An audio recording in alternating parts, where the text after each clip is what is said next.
So I've kind of put together some data here, and I'm going to walk you through how to do your frequencies. It's a multi-step process, okay?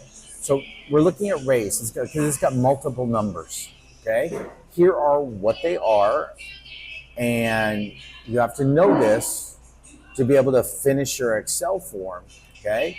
And then these are the numbers that correspond to it. So like right here on this one, this number, first one here, that means that was a white person. It's that simple, okay? So there are a couple things that you need to know. To do the frequency, you type in equals, and then you type in FR, and frequency is the only one that should pop up. Now you have a data array and a bins array. Your data array is all of your data. So you slide down and you highlight, you see how it's blue right there? I don't know what your color will be, but mine's blue. And then I slide back up, and now I've got to go, and it's formatted just like you see here down here, and I hit the comma, you'll see that the bins array turns blue now, okay? And the bins array are the numbers that correspond to it, okay?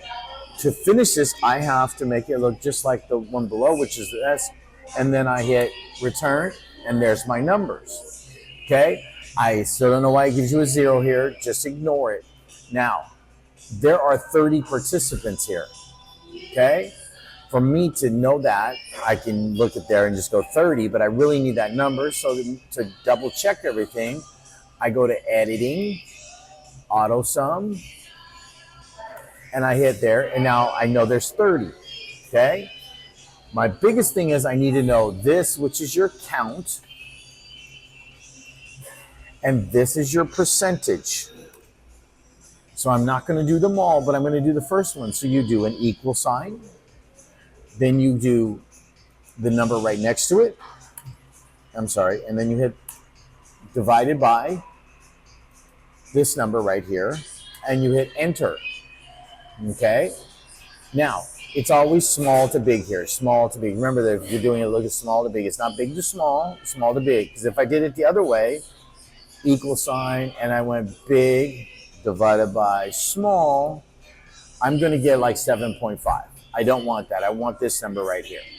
Now, to turn this into a percentage, I go right click, I go to format cells, I go to percentage, and I want 2 places.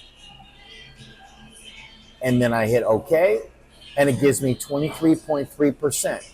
Now, after I do them all, right here, I can now auto sum this, and it should come out to 100. Okay? So now when you go to do your thing, there's 7 white 23.3%. There'll be 4 black, whatever that number is. And it doesn't matter where it's 1 or 2, you're reporting the number and everything else, and that is in the video on how to do that. I'm not going through that here, but this is really important for you to know.